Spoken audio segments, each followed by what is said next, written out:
What's up, everybody? Welcome to the first ever Flying Pig podcast.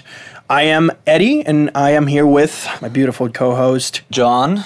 We're recording live here at the beautiful Flying Pig production studio in Orange County, Southern California. We used to have a podcast called the EAV Podcast, and went under pretty much the branding of the studio, so we wanted to keep everything nice and neat. So now you can find it on iTunes and YouTube under Flying Pig Productions or Flying Pig Podcast.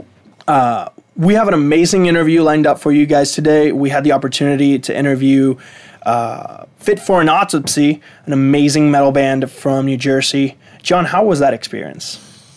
That was an incredible experience. They're really talented, really down-to-earth guys, and they've been around the whole world doing what they love, which is great to meet people that share your same vision, and they're actually doing it. They've played in Asia, they've played in Europe, Japan, yeah, all over the place.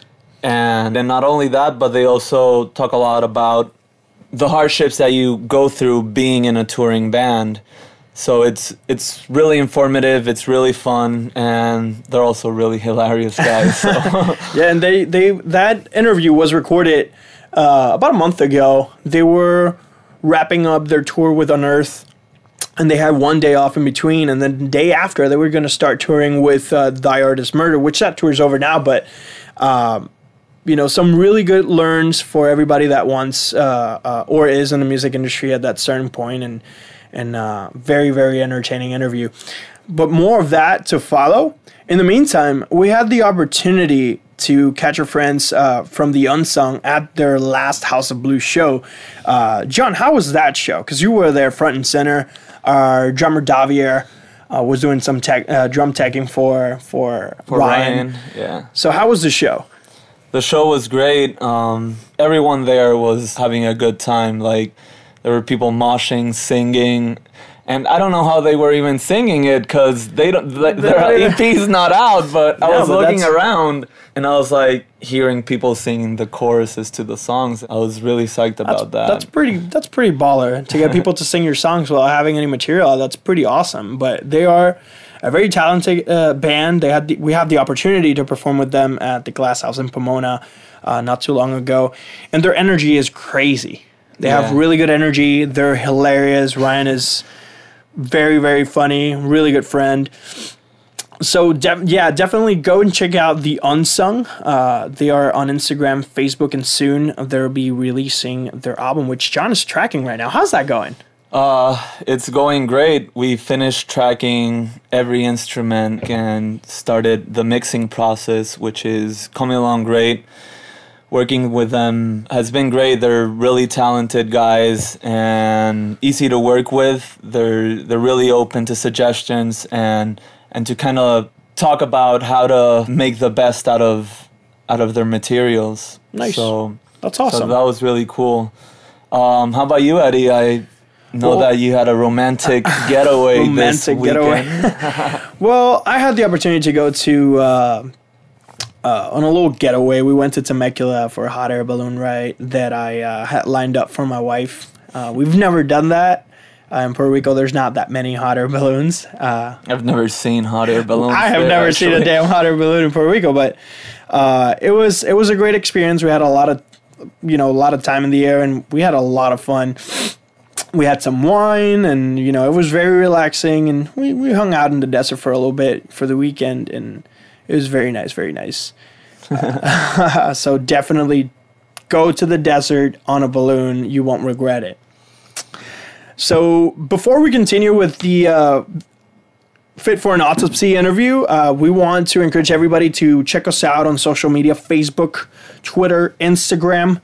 You can follow us under the Flying Pig Productions accounts. But better yet, you can find the podcast on iTunes. So feel free to subscribe so you can get notified when new episodes come out. We'll be bringing local artists and touring bands as they come along town. If you have any suggestions, feel free to shoot us a message and share this with all your friends. So without further ado, here is Fit For An Autopsy.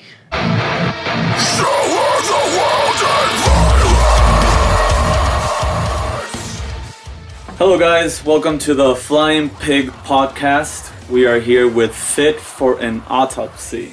Hello. Hola. Thank you guys so much for coming. I'd like for each and every one of you to introduce yourselves and say what you do in the band. I'm Joe. I do vocals for Fit For An Autopsy. I'm Pat, and I play guitar. I am Tim, and I play also guitars. Yes. Hosian, and I play drums. I'm Shane, and I play bass. Inside joke. Thank you for Also that. bass. Cool. So you guys ended a tour. Yeah, and a couple days ago. Couple of days ago, and now you're gonna start. We start the on Coffin to the Dragger next one. tour on Wednesday with Thy Art Is Murder, Rings of Saturn, and Dark Sermon. No. But the Fury tour is still going on right now, which is Hollow Earth, Great American Ghost, Reflections, Ringworm, and Unearth. And we just got off that tour, and we just want to say thank you for everything, guys. And if you get a chance to go out and check that tour out, please do. Just because we're not on it doesn't mean it's not going to be awesome. So get out there and support. So what's your next tour like?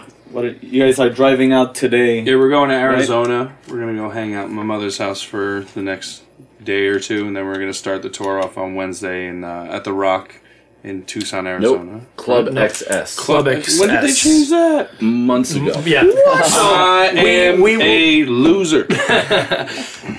So yeah, that tour's gonna be sick. It's Dark Sermon, us, Rings of Saturn, and Thy Art Is Murder. So it's gonna be a very good tour. Hopefully Tim Howley doesn't show up. It's a bunch of friends. Yeah, it's a Basically big know friend everyone tour. already. Yeah, you guys are tight with. Yeah. Thy Art, Yeah, and Dark Dark Sermon. Sermon, Dark Sermon, and Dark yeah. Sermon. The Rings are the guys we haven't met yet, but I hear good things. So Yeah, I'm that sure should we'll be have cool. a good time. Cool, yeah. They played in Chain Reaction a couple months back, right? Yeah. Just tons and tons of explosions. So, how did the band start? Like, is there any original Well, members? Me, This Mr. Sheridan over myself, here. and Mr. William Putney. I'm the only touring guy that's an original guy because most dudes that are in touring bands don't really want to tour for a living because they expect more from it than what you can really get in the early stages. Will and I started the band around 2007. We had a completely different lineup and then switched lineups a couple times and kind of went dormant. And then Nate Johnson said he was interested in singing for us, so we started again. And that lasted a couple years. And in the process of making a couple albums, we picked up Shane and Hosian. Hosian first. He is the second time-wise. And then Shane and Tim are kind of pretty close within a few months. Found us at the playground. And then McDonald's you know, place. looking for a date. And, so then we picked up this shining star, Mr. Joe Bad over here, who has definitely rounded out the band. And, it's not always easy. We don't always get along, and it's tough, especially being that, I've been here for the longest, so I'm kind of have like a little more attachment to it. And I get a little rough sometimes, but we have a good lineup and solid, and it's definitely the best we've ever been, the strongest we've ever sounded live. And as much as I hate to say it, these guys are very, very good at what they do. So I'm very lucky to be in a band with a bunch of goddamn loser bitches. Debatable. No, I am. I'm lucky. I'm lucky to be here. It's good when your band can make you look good on a bad day. So that's very good. Any one of us can have a bad day at any time, and as long as everybody's steering the car, it always hangs in. So the lineup's solid, and it's cool. And I'm the longest loser. Put it that way. And how long ago did you start this? 2007, 2008. 2007. Our demo came out 2008, and then our first release I think was 2010, and then 2010 or 11, I think. Process of Human Extermination came out. 2011, because Yeah, and then 2013 was came out Hellbound, 12. and then 2016, 2015, I don't know, fucking whenever the hell Absolute Hell came out. That was pretty recent. So October 2nd. October 2nd, 2015. Yeah, so I That's waited awesome. for that album, and it's fucking awesome. I waited Yeah. too. I waited too. It's cool. And Shane, how was it coming into a band like second generation? Well, it was kind of cool because Molotov, I was in Molotov, I played bass, and we had recorded with Putney, like, So when we did that, we just clicked with him. I don't know what it was. We ended up at Pat's house having barbecues. We were kicking it with Machine at his house with his kids. So everything flowed nice. We ended up taking Fit once the album dropped. And then... That's our first big U.S. tour, major U.S. tour. The only thing I really questioned getting into this band is if I wanted to beat Pat up, but... He's tried a couple times, but unsuccessfully. I don't know them. But no, it's been good. It was super easy. I didn't know this Puerto Rican guy, but he was cool. He was all right. Everyone's been pretty cool. I already toured with Tim, with my old band. Him and our old band, we all toured before. And Hosian was in, Everybody was... S is how you say it, right? That's the name. And he was in a punk rock band that did like tons of independent touring. And then he was in Marauder for a while. Everybody's pretty tour worn, so... Joe's the new guy, but he's jumping right in, Not so bad. How many months of the year are you guys touring? It rounds out to about 6 months right now. Wow. 120 to 200 days anywhere inside that spectrum. At the most, it's probably 8 months. Yeah. 8 months out the year. 8 months out of the year. And people look at us like we're insane when we say that. I am insane. Yeah. Half the year we're gone or more. Yeah. It's tough. I have a wife and kid. The times in all between these those. guys. Hosian's got, a lady with a kid. Everybody's got their families, relationships, friends, stuff like that, work. And people think it's us playing half the year, but it's more so we're splitting those 6 months up. So the time that's in between that half that's split up is split up in such a way it's not really substantial when you're home. It's like a month here, maybe 2 weeks there. Or we do a 3-month run, so then we only have a couple weeks home or something. Like this rounds out to about 7.5 weeks total. No, more. Maybe almost 8. Yeah, it's just over 2 months by 2 days. So that means that Then we have I miss my son's birthday. Yeah. I miss my wife's birthday this year. I'll be home for my 1 year wedding anniversary, but we'll be close, so I'll see my son and I'm gonna throw a little party at the venue. If you want to be in a band, be ready to miss everything. Yeah, yeah. You miss weddings, except you for miss bike week. Funerals, you miss birthdays. You don't miss bike week. You don't miss bike week, which I'm stoked on. You miss a lot of things. I mean, there are things. Listen, I love what I do. I love what we do. I love our live performance. I love having people tell me how much our music helps them and how much they enjoy us, and meeting people like you guys that give a shit enough to put us up in your studio and your homes and all that stuff. Like, we really feel blessed to have that kind of stuff. But I miss a lot. My kid, I probably missed the past 3 years, probably a year and a half's worth of his life, So all the people out there that say, this band's not a real band and that band's not a real band, and they're not, you know what? Fuck you, because we are a hardworking band, and there's lots of hardworking bands out there missing the same shit. Like, my couch has to miss my butt right now. Yeah. So much. I mean, when you go home and you're like Alex from Whitechapel said it the best, that the world revolves around you and your life is on pause. Yeah. Because you can't help the people that need you. My grandfather passed away first day of this tour, and I couldn't go home. So that's the shit we sacrifice. And it doesn't make me better or worse than anybody else. It just means I want it more. We want it more.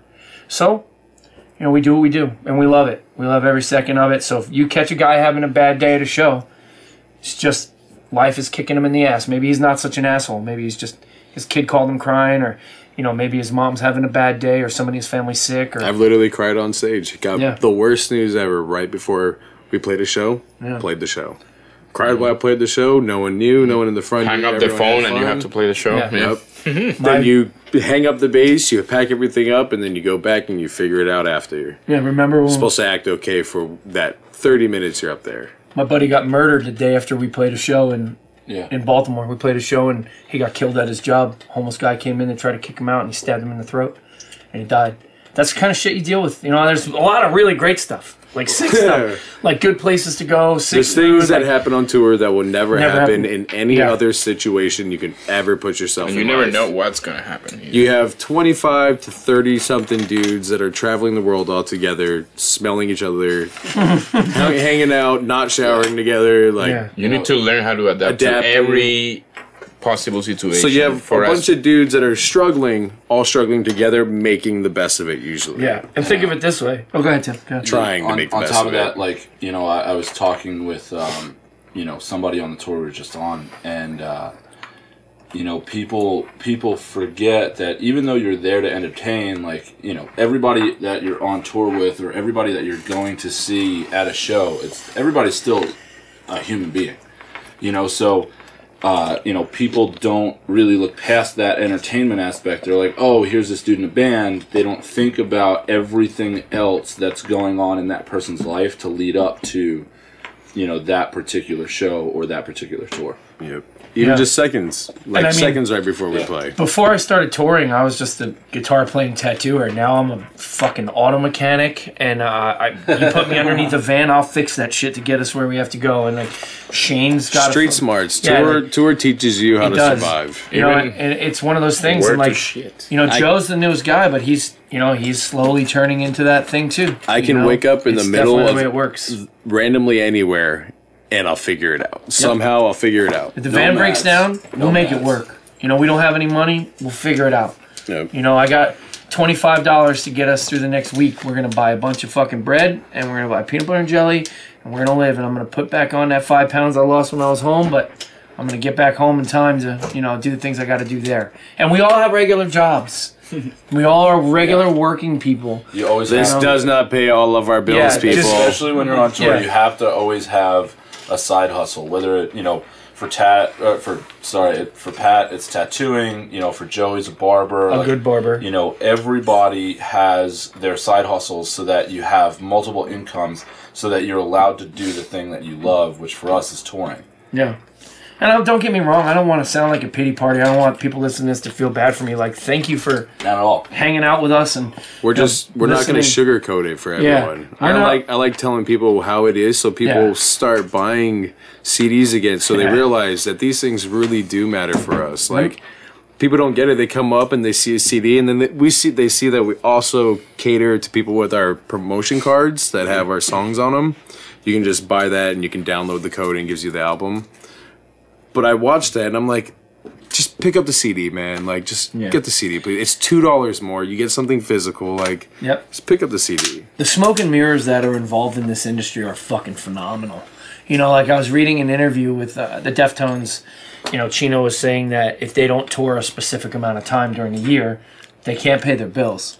And that's the Deftones. Like, they're like a household name. Like, moms know who the Deftones are. Yeah. So like, don't get it bent, dude. Like, don't think for a minute that this is... It's no different than any other business. Yeah. Like, you can open a restaurant and be doing great for 2 years, and then the third year it's lower, and you lose all your savings. And because even bands like us, even bands like our size have a misconception where we think bands bigger than us are doing crazy good. Yeah. They do great online. I just found out one of my favorite bands in the world is still struggling, and I'm like, man, we think you guys are hitting it. We can't say who. Yeah, and they're playing, we're not saying arenas. They're playing arenas on huge tours. Huge tours. Struggling. Let's just put it this way. One of the biggest metal bands, extreme metal bands in the world that's breaking into somewhat of a mainstream market and playing shows in front of like thousands of people a night. And it's still in our time. Everybody still struggling to pay their rent. It's just a bigger business. Yeah. At that point, it's all about what you put back into more everything. And people want to bitch, oh, you don't come play in, Wichita, Kansas at this tiny little club. Well, if 5-6 people are coming out, that hurts you. That hurts the promoter. That hurts your booking agent. That hurts because then I got to give 10-15% to management and then 15% to booking agent. And we ended up paying to play. Yeah, then we're paying. So we want to play for everyone. We want to go everywhere. We want to do everything. We want to play in Alaska. We want to go to fucking Mars and play. Yeah. But it's not always in the cards. So please don't think that we don't want to. We would love to, but we don't necessarily have the ability right now to do that. We'll get there. We promise. People have a hard time even traveling, just feeding themselves traveling. Imagine the band feeding a bunch of dudes, paying for everything. We are a moving business, and it's very hard. It's difficult. Yeah, not only that, but every single night you're traveling from one place to another. Yeah. So you finish playing at midnight, get everything ready, pack everything up, and then you drive for 4 hours, sleep in the van. People think we have a driver too. We don't have a driver. Each one of us. We do have a driver. You're looking at him. You're looking at the drivers. Yeah. they forget, like, after the show, they're able to go home and go to their bed, and they know what food they have in their fridge, and they know where the bathroom is, and we continue. When they wake up, you know where the bathroom is, and you know what way to go to work. We don't have those things. Like, we're not sure where we're gonna eat, or what we're gonna eat, or where I'm gonna be able to use the bathroom. I don't know when I will be able to shower if I get the chance. The van will even make it to the next spot. We don't really know. When we first started touring, man, we were in some death traps, man. We've done some shit. We've had trailers drop out on us. We've almost flipped vans driving on the highway because we had a huge blowout. Like, we get sick on the road. We have to play anyways. Yeah, like, having a fever is not an excuse to not play a show. I've thrown up off the side of a stage before. And then you're sick, and you get your bandmate sick. And then it just rotates around the day. The whole thing lasts like a month and a half.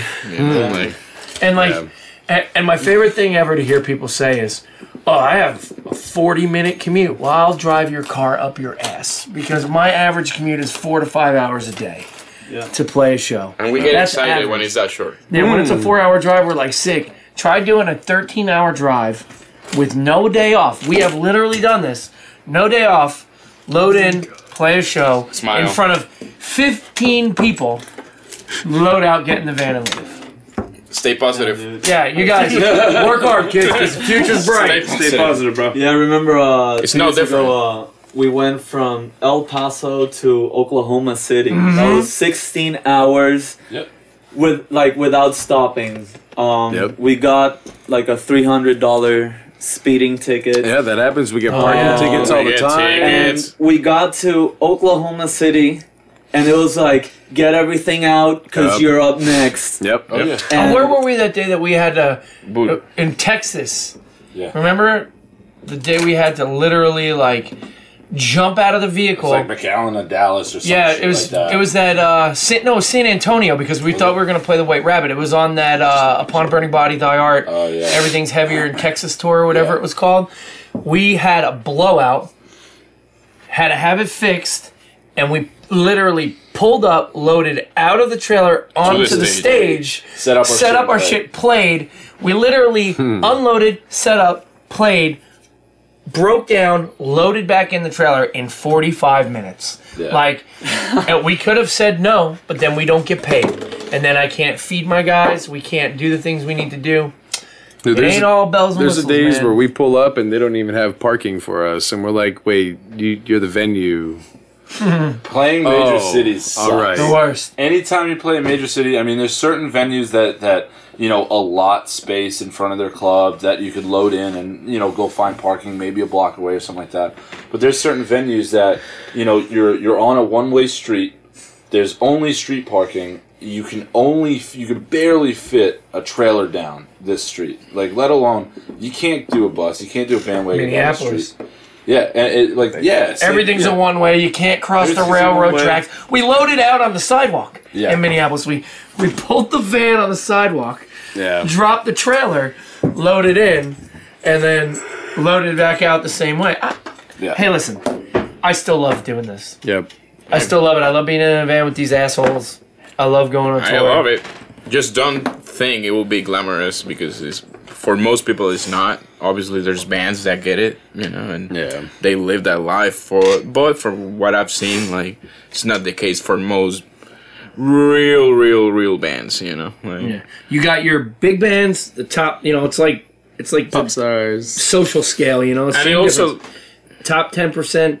Then you got everything underneath. Also, it looks better online. Everything you see online looks a certain way, but it's not reality. Shows. You know, it's been designed to look a certain way. So, like, well, I mean, just like a movie. You know, they have actors and they have a script, and it looks a certain way for a certain reason. Mm-hmm. So that doesn't mean much. You know.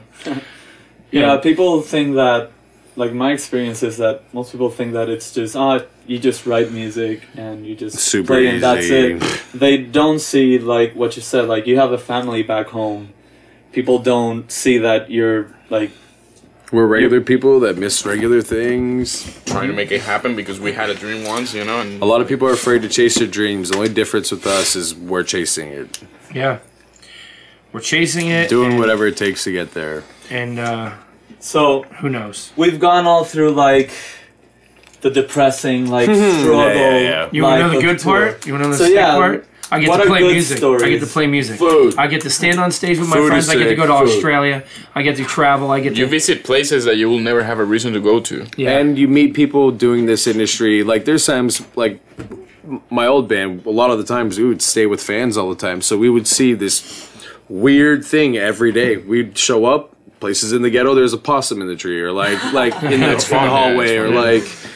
You show up and it's a mansion in the backyard, and you had no idea. And we're staying in a mansion now. I'm like, Inside jokes. random Also, things. how many heroes you have if you have? Well, sometimes because you're on the road and you're playing music, you get to meet them. Yeah. Like actors or Yeah, Tim just met musicians. CM you'd be Punk. surprised. I Like, lost my shit. He couldn't even talk. I had to talk for him. I was like his surrogate mouth. It was Fangirl. You know, like Oh, just the fact that like 5 years ago I was still in my room dreaming about Yeah. a few things, and now I'm like playing and drinking beers and hanging out and smoking with those guys, you know, and they're also teaching me things, and right. I don't think about it anymore. But when you do, you're like, damn, I remember wanting to do this for a while. The stuff that happens at truck stops, man. So like, if you're at home, We're not you're supposed to never, talk about that on the air.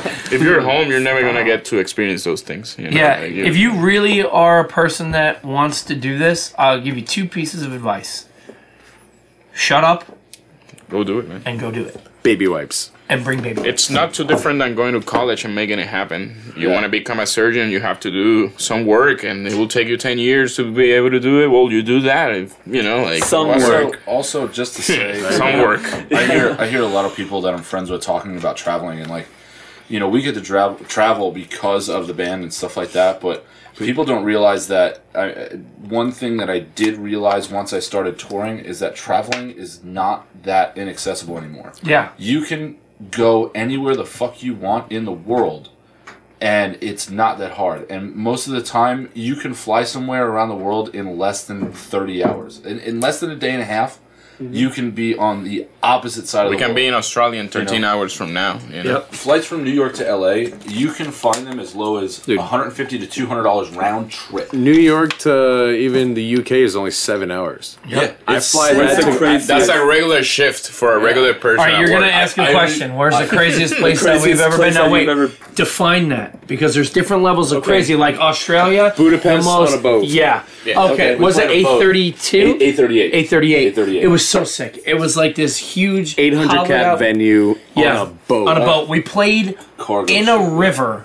It was a docked boat. You walk down like a plank area into this boat, and you're like, "This is a fucking boat. Like, Yeah. where are we gonna play?" fucking boat. And then you go on the bottom, and you're like, "I'm on a fucking boat." And It's a 5-star dining restaurant upstairs. Yeah. Restaurant. I'm on a boat, Me, bitch. Pat, and Garza from Suicide Silence had a full course meal. You know, entrees, appetizers, 5-star. and it was out of control. One of the best meals I've ever had, and I think total for all 3 of us, it was like $35. Yeah. It was So- ridiculous. And I'll tell you what else I did that was super cool. We had a day off there. So I kind of broke off on my own and went for a walk.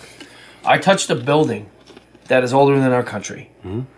Yep. That's the realest shit I ever. touch for every me. building I Well, see. I you know, can't I- help it. when we were in Poland, Yep. the place that we played in Poland was literally a straight shot on the train into like center city Warsaw.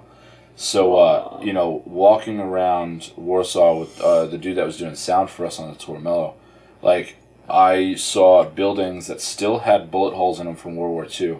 Yep. And I guess because it wasn't on our soil, it wasn't like a not that it wasn't real to us. It was obviously real to us, but it wasn't that close. You know, we couldn't sit there and touch it. Like it but being over there and having that realization that shit has happened, you know, within the last 100 years is crazy. You know, traveling around the world and seeing things that you only see pictures of, Yeah. and now it's a realization. People only That's see it in very books. overwhelming. People only see it in the classroom. City Opera House. I did Japan a few years ago. I remember waking up. We were so broke that we had no place to stay. So we were like, everybody was in a good mood and drinking, so we stayed in a park. I slept under a tree in a random park in Japan with my cymbals and my drumsticks. I Right? passed out because I was so tired and I wasn't even thinking about it. But when I woke up and I realized, fuck, I am in Japan in a random park I'm from fucking far away. I can't talk to anyone here. This is the sickest thing ever. Like, all I have is my sticks and my drums, and with me, like. I'll tell you one of the funniest things that's happened to me because traveling in countries like that, because you don't know the language, so you're all confused about certain things, so on and so forth, and like one of the hardest things is always ordering food. But pictures, man. Besides that, I threw my neck out in Germany. Oh yeah, and headbanging. No, dude, I went down. My neck cracked, and I thought this was never gonna make air. No. It's gonna make the air because it's hilarious. So, I was tossing and turning all night. I did not get one ounce of sleep. I woke up. I was sitting up for about 3 hours while everybody was sleeping, just being totally miserable.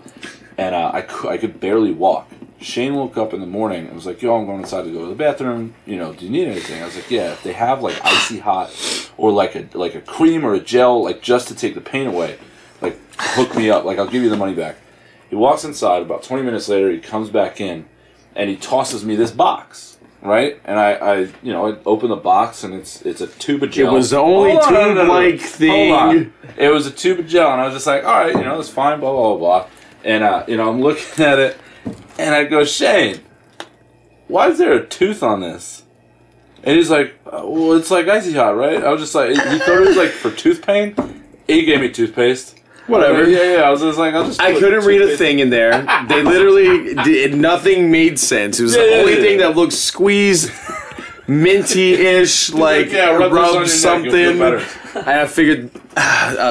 Yeah, whatever. I played in the chair I don't speak their language. I played in the chair in Germany. Drinking a soda. From there, we had a flight from Frankfurt to Dubai and Dubai to Adelaide, Australia. So with a fucked up neck, I had to sit on a flight like all stiff and But shit. I'll tell you what. Did you put the At least you had toothpaste. Yeah, If I could- rub that toothpaste Yeah, in. his fucking neck was minty fresh. Yeah. I'll tell you what, I will swim to Australia Fuck. if I can. Australia's Australia's sick. the best place I've ever been in my entire life. Love it. If you're from Australia, you want to marry a chubby loser, I'll divorce my... No, I'm just kidding. I'm not going to divorce my wife. But I want citizenship. Let's go. Let's figure it out. Because that place is unbelievably amazing. It's the most beautiful place I've ever seen in my entire life. Wow. Nothing is... dying to Puerto Rico was super sick, too. We had a really good time in Puerto Rico. But Melbourne... Ocean, you're from Puerto Rico, right? I am.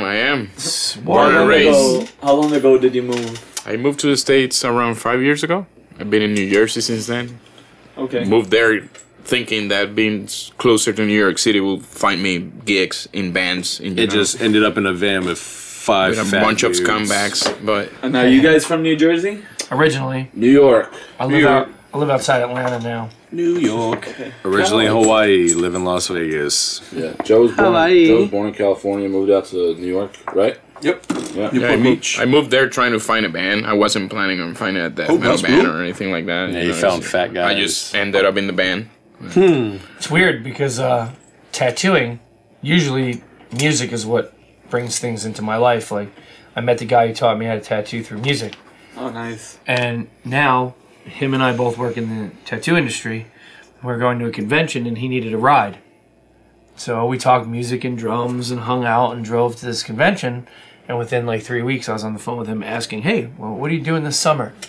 You want to do I a said tour? yes before even really listening to the band. Like, he was like, you want to go on tour? I'm like, yeah, I hate working. Like, I'll learn it. And I had like a few hours, man. I learned a set on I had to take the subway to go to Queens all the way from Jersey. So I had 2 hours to commute there.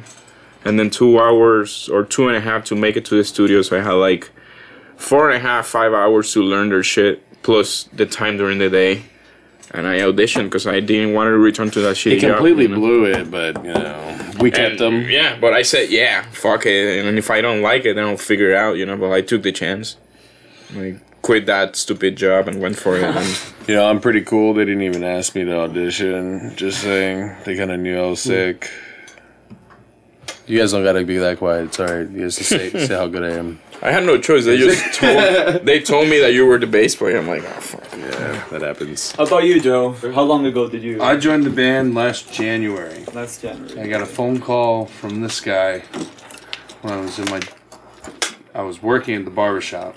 And I was actually cutting my old bass player's hair. It was December. Nice. Yes, it was. So I got the phone call in December. And then I joined, and we came down and recorded the record in like late January, early February, right before we did the Suicide Silence tour. Yeah. Like literally right before. His first tour was a full US with Suicide Silence. My first tour was like with Bob's Backyard Barbecue Band. Everybody's first like full US in this band was like some shot fucking bullshit tour, and Joe this got guy's like, thrown. oh, to, Suicide like, Silence a year, yes, no big deal. 500 kids a night. Fucking, you're getting $10 a day. You know, Sick. I remember was days alright. 4 per diems and buyouts.